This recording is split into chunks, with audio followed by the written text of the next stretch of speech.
तो hi everyone. आज हमारा पहला टॉपिक हम डिस्कस करने वाले हैं जो कि है structure of a process and a life cycle. So जब भी आप प्रोसेस के बारे में सुने, computer system, computer science point of view से, तो सबसे पहले आपको समझना है कि प्रोसेस है क्या। तो प्रोसेस कुछ नहीं है। Process is a program in execution. ठीक है। Process is a program in execution. ठीक है। तो प्रोग्राम कुछ नहीं है। प्रोग्राम आप समझ सकते हैं कि अगर हम कंप्यूटर साइंस के पॉइंट ऑफ व्यू से डिस्कस करें, तो सबसे पहले आता है हमारा सीपीयू, फिर आता है हमारा रैम। ठीक है। एंड फिर आता है हमारा हार्ड डिस्क। ठीक है। हार्ड डिस्क में जो भी हमारे फाइल्स रिसाइड करते हैं उसे हम कहते हैं प्रोग्राम। ये प्रोग्राम जब हम एग्जीक्यूट करना चाहते हैं तो इस प्रोग्राम को लाया जाता है रैम में, ताकि, ठीक है। तो रैम कुछ नहीं है। रैम एक वॉलेटाइल मेमोरी है।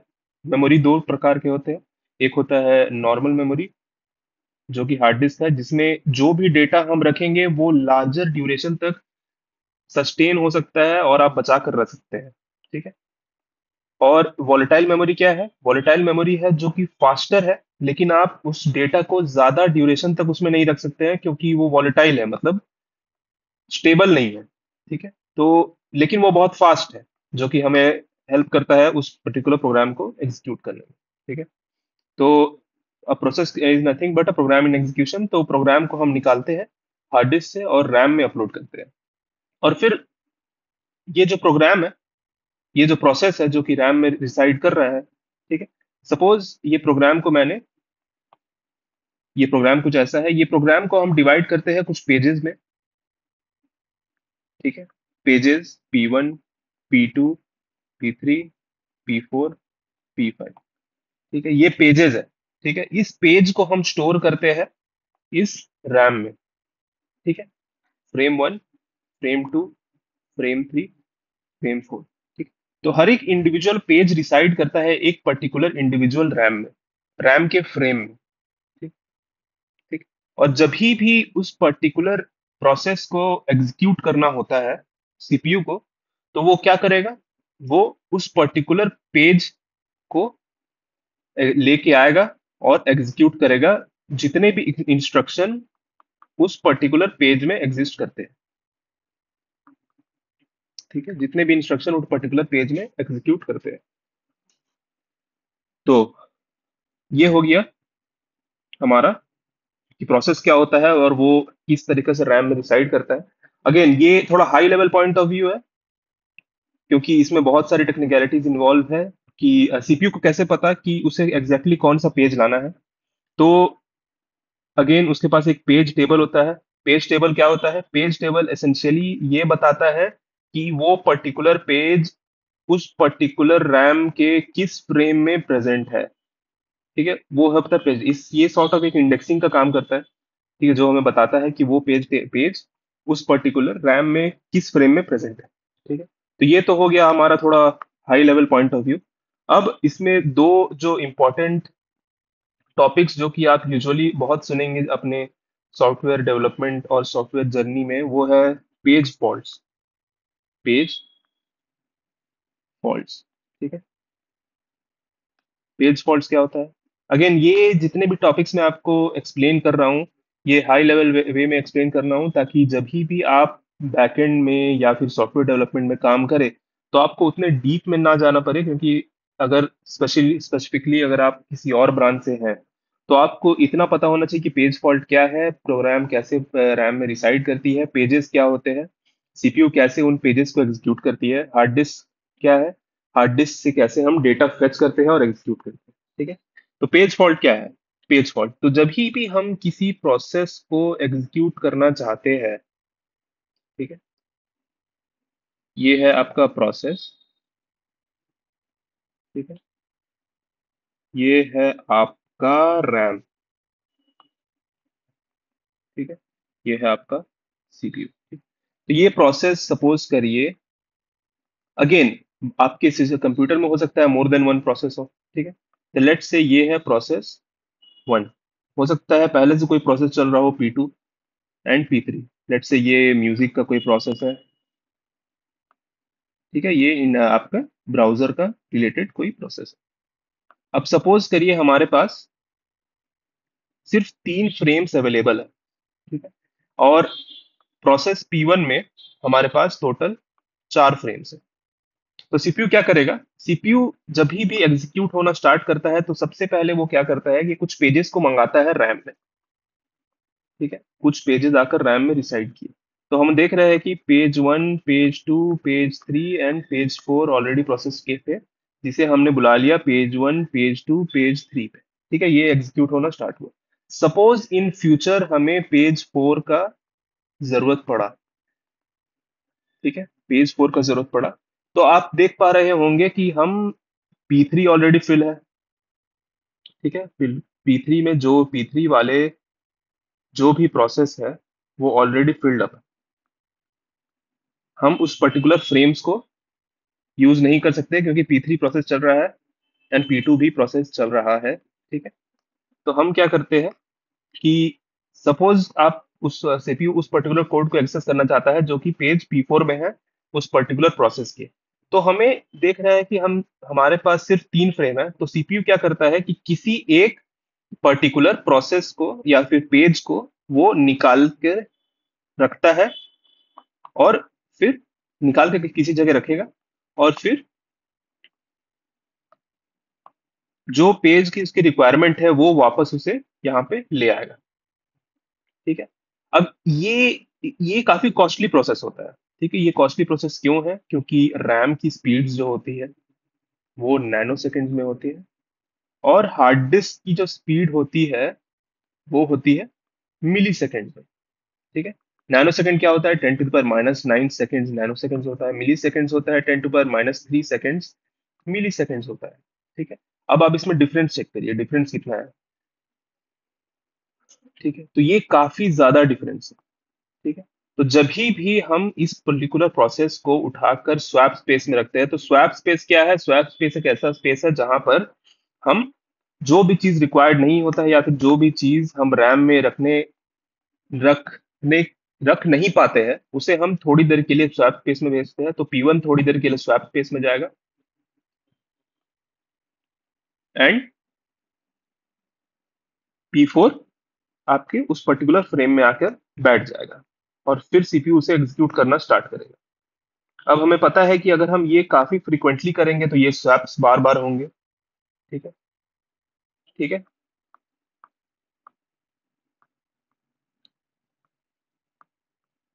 ठीक है। अगर ये स्वैप्स बार बार होंगे तो इसी कंडीशन को हम बोलते हैं page fault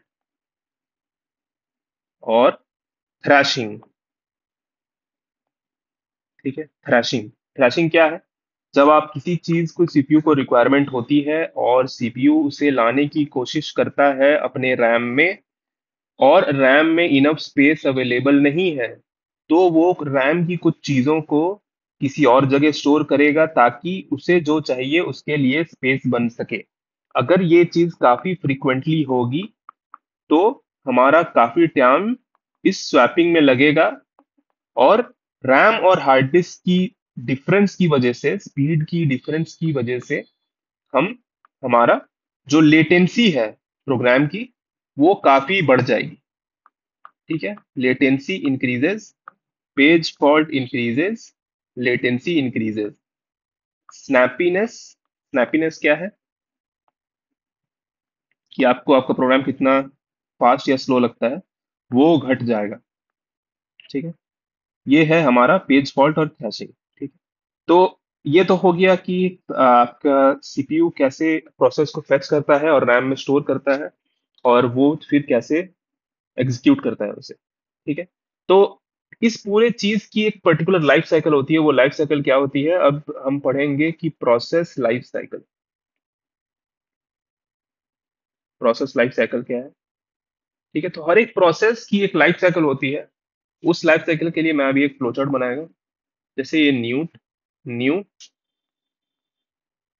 ready, run,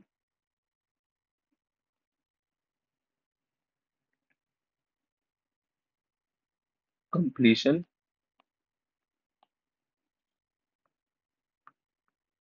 block और वेट।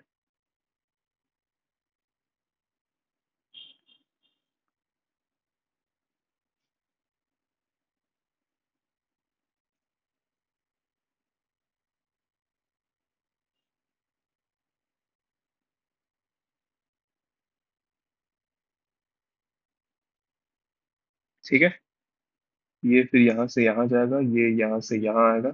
ठीक है, ये क्या है? ये है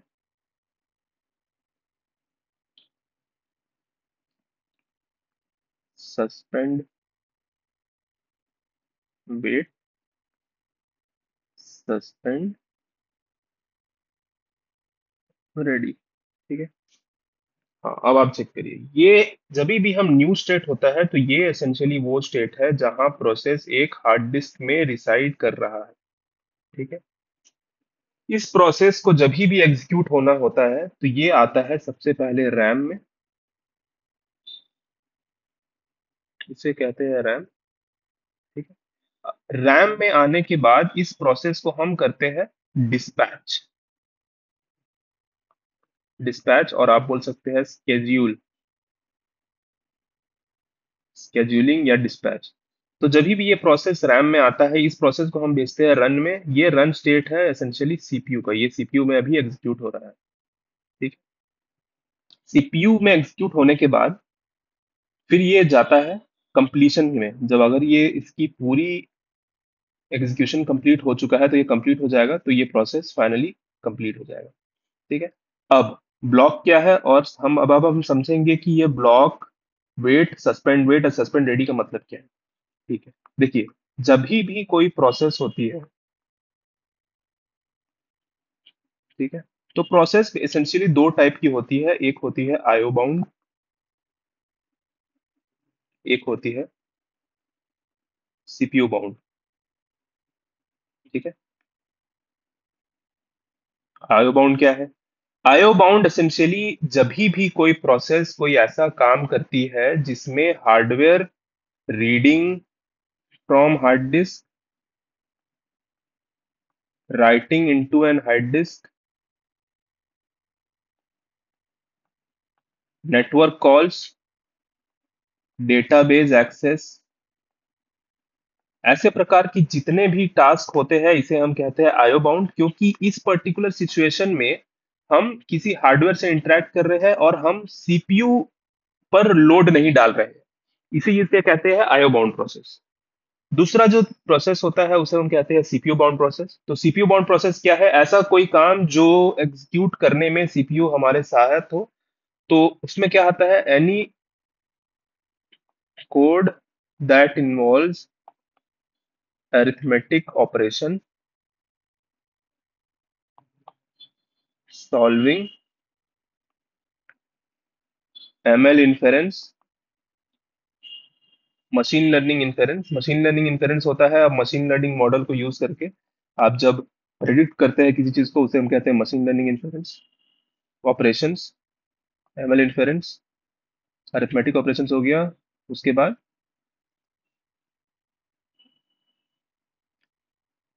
मैट्रिक्स मल्टीप्लिकेशन, एक्सेट्रा। इसके बारे में हम और डिटेल में पढ़ेंगे जब हम प्रैक्टिकल करेंगे इससे रिलेटेड। तो आपको सब चीज मैं डिटेल में पढ़ाऊंगा। ठीक है। तो ये हो गया CPU bound and IO bound process. ठीक है। अगर कोई प्रोसेस हमेशा सीपीयू में रिसाइड कर रही है तो हम उसे क्या कहेंगे? Correct, CPU bound. अगर कोई प्रोसेस हमेशा आईओ में रिसाइड कर रही है, यानी कि उसमें सीपीयू साइकिल बहुत कम है, तो उसे हम क्या कहेंगे? IO bound. तो जब भी आपका प्रोसेस यहाँ सीपीयू में होगा और उसे डेटाबेस एक्सेस की जरूरत पड़ेगी, तो वो सीपीयू का साइकिल्स वेस्ट नहीं करेगा, यानी कि वो सीपीयू में रन नहीं होना चाहेगा और वो आ जाएगा ब्लॉक एंड वेट स्टेट में। ठीक है। ठीक है, इसे ये काफी फ्रीक्वेंटली होता है, बहुत तेजी से होता है, तो ये हमें यूजुअली पता नहीं चलता है। ठीक। इससे कहते हैं ब्लॉक एंड वेट स्टेट। तो जब भी उसे सीपीयू साइकिल्स की जरूरत नहीं है, या फिर उसे डेटाबेस रीड करना है या उस पे राइट करना है, तो उस पे वो आ जाएगा ब्लॉक एंड वेट स्टेट में। अगर उसे सीपीयू साइकिल्स की नीड है तो वो सीपीयू पर ही रहेगा। ठीक, तो ये हो गया प्रोसेस के दो फेजेस, दो टाइप्स आप बोल सकते हैं, CPU bound and IO bound process. ठीक है, तो अब प्रैक्टिकल सिनेरियो में जब भी हम कोई एप्लीकेशन डिजाइन करते हैं, तो ऐसा नहीं, बहुत रेयर होता है कि हमारा कोई प्रोसेस कंप्लीटली सीपीयू बाउंड है या कंप्लीटली आईओ बाउंड है। ठीक है, a process in practice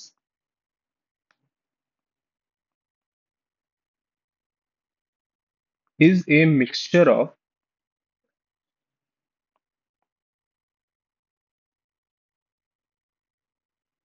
CPU bound and IO bound, CPU bound and IO bound operations. ठीक है, ये होता है प्रोसेस। ठीक है, तो ये अभी अब मैंने आपको समझा दिया कि प्रोसेस कैसे बनता है, कैसे कहाँ रिसाइड करता है, सीपीयू से कैसे एग्जीक्यूट करता है, और वो कितने किस फेजेस में होकर गुजरता है, और वो यूजुअली कितने टाइप का होता है। ठीक है, अब हमको बताएंगे कि प्रोसेस दिखता कैसे है, एक operating system point of level से प्रोसेस दिखता कैसे। तो प्रोसेस कुछ नहीं होता है, प्रोसेस रैम में रिसाइड करता है कुछ इस तरीके से, इसे कहते हैं प्रोसेस कंट्रोल ब्लॉक। इसमें प्रोसेस पे होने वाली सारी जानकारी होती है। ठीक है, तो इस पे क्या क्या होता है, सबसे पहले तो इस पे होता है हीप। हीप के बारे में हम पढ़ेंगे, हीप एंड स्टैक। ठीक है, फिर होता है इस पे कोड सेक्शन, कोड सेक्शन। फिर होता है इस पे डेटा सेक्शन। फिर होता है एक प्रोग्राम काउंटर, जो कि एसेंशियली प्रोग्राम काउंटर बोल सकते हैं इसे, रजिस्टर्स बोल सकते हैं। ठीक है, बस फिलहाल इतना ही हमें रिमेंबर करना है कि heap stack code section data section program counter and registers. ठीक है, अब मैं आपको कुछ टर्म्स के बारे में बताऊंगा जो कि यूजुअली आपने अगर प्रोग्रामिंग कभी की होगी, ठीक है, तो आपको आइडिया होगा कि प्रोसेस में और क्या क्या होती है। ऑल्दो ये कंप्लीट लिस्ट नहीं है, प्रोसेस में और भी बहुत चीज होती है, जैसे लिस्ट ऑफ, अगर आप फ्री हो, अगर आप खुद पढ़ना चाहो तो list of open files.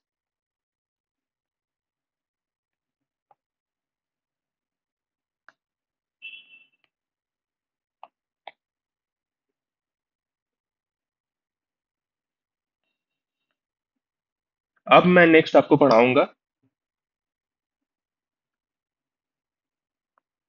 Process structure के बारे में। ठीक है, प्रोसेस जब भी हमारे सीपीयू में या रैम में रिसाइड करेगा, तो उसका स्ट्रक्चर कैसा होता है, वो दिखता कैसे है। और ठीक है, तो ये इंपॉर्टेंट है क्योंकि ये टॉपिक्स हमें काम आएंगे जब हम बैकएंड डेवलपमेंट में जाएंगे और हम जब पढ़ेंगे फोर्किंग, थ्रेडिंग, इन सब के बारे में। तो ये कुछ कुछ टॉपिक है, इंट्रिकेसीज है, जो कि काफी काम आती है प्रोसेस स्ट्रक्चर के बारे में। ठीक है, प्रोसेस स्ट्रक्चर क्या है, ठीक है, तो प्रोसेस स्ट्रक्चर में होता क्या है। ठीक, तो प्रोसेस में होता है सबसे पहले तो प्रोसेस आईडी।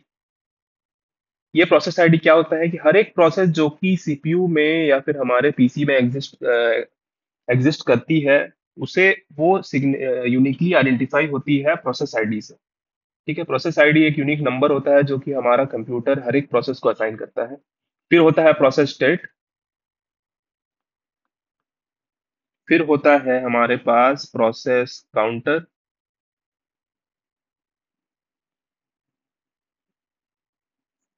या प्रोग्राम काउंटर, सॉरी।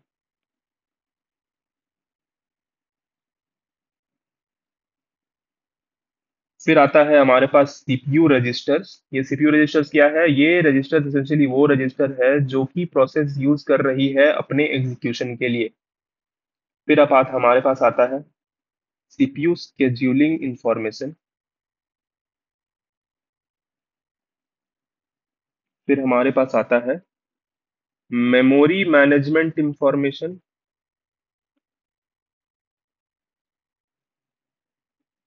इसमें क्या होता है, इसमें होता है वही पेज टेबल्स। फिर हमारे पास आता है अकाउंटिंग इंफॉर्मेशन, फिर आईओ स्टेटस। ठीक है, ये तो हो गया हमारे प्रोसेस स्ट्रक्चर। अब प्रोसेस दिखता कैसे है रैम में, उसकी बात कर लेते हैं। तो सपोज करिए हमारे पास ऐसा कोई स्ट्रक्चर है।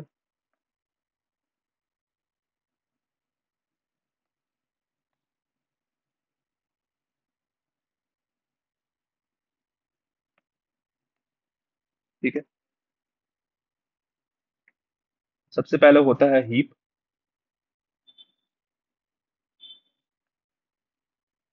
Heap and stack. फिर आता है कोड सेक्शन,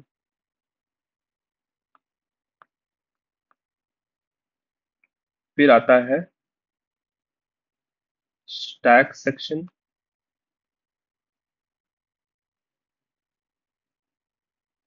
फिर आता है हमारे पास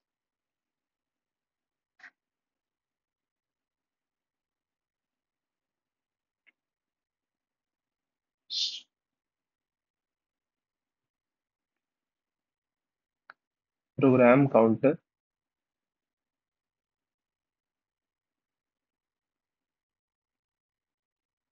रजिस्टर्स। ठीक है, ऐसा कुछ हमारा प्रोसेस कंट्रोल ब्लॉक दिखता है जो कि रैम में रिसाइड करता है। ठीक है, अगेन रैम में ये पूरा एज इट इज रिसाइड नहीं करता है। रैम में जो रिसाइड करते हैं वो फ्रेम्स रहते हैं और उनका एक क्राइटेरिया डिफरेंट होता है असाइन होने का, तो उतनी डिटेल्स में हमें अभी जाने की जरूरत नहीं है। ठीक है, तो इस तरीके से हमारा प्रोसेस कंट्रोल ब्लॉक दिखता है। ठीक है, अब नेक्स्ट, ये तो हमारे हो गए बेसिक्स की प्रोसेस कैसे हार्ड डिस्क में रिसाइड करते हैं, उसे प्रोग्राम में कैसे लाया जाता है, सीपीयू उसे कैसे एग्जीक्यूट करता है, पेज फॉल्ट्स कैसे होते हैं। ठीक है, एंड पेज फॉल्ट्स क्यों हार्मफुल होते हैं, रैम में हार्ड डिस्क में क्या डिफरेंस होता है, स्वैप स्पेस क्या होता है एंड वो कैसे कंट्रीब्यूट करता है थ्रैशिंग में, प्रोसेस लाइफ साइकिल कैसे होती है। ठीक है, कैसे पेज फॉल्ट लेटेंसी और स्नैपीनेस को, लेटेंसी को बढ़ाता है और स्नैपीनेस को कम करता है। साइकिल्स क्या होती है, प्रोसेस लाइफ साइकिल, हर एक stages of process life cycle कहाँ रिसाइड करता है, प्रोसेस किस तरीके के होते हैं, आईओ बाउंड और सीपीयू बाउंड, स्ट्रक्चर क्या होता है प्रोसेस का, हर एक प्रोसेस हम लोग कैसे यूनिकली आइडेंटिफाई करते हैं, एंड प्रोसेस कंट्रोल ब्लॉक। ठीक है, ये बेसिक स्ट्रक्चर हो गया प्रोसेस कैसे कंप्यूटर में रिसाइड करता है। ठीक है, तो नेक्स्ट मैं इसके प्रैक्टिकल अपलोड करूंगा और प्रैक्टिकल में मैं आपको शो करूंगा। ठीक है, प्रैक्टिकल में मैं आपको शो करूंगा इन सब के बारे में। ठीक है, ठीक है, ये कैसी होती है, कहाँ प्रोसेस क्या होता है यूबुंटू से। मैं बाई डिफॉल्ट यूबुंटू सिस्टम यूज करूंगा क्योंकि वो ज़्यादा हेल्पफुल है और वो यूजुअली इंडस्ट्री में यूज़ होता है, तो मैं यूबुंटू सिस्टम यूज़ करूंगा ताकि आप भी फेमिलियर हो सके और आप भी सीख सके। ठीक है, तो जितने भी ये टॉपिक्स है, प्रोसेस कैसे आइडेंटिफाई होता है, प्रोसेस के स्टेज क्या है, रैम क्या होते हैं, रैस कहाँ पे रिसाइड करता है, लेटेंसी क्या होती है, तो मैं सभी का प्रैक्टिकल आपको एग्जीक्यूट करके बताऊंगा अपने सिस्टम में। ओके, तो चलिए चलते हैं प्रैक्टिकल की तरफ।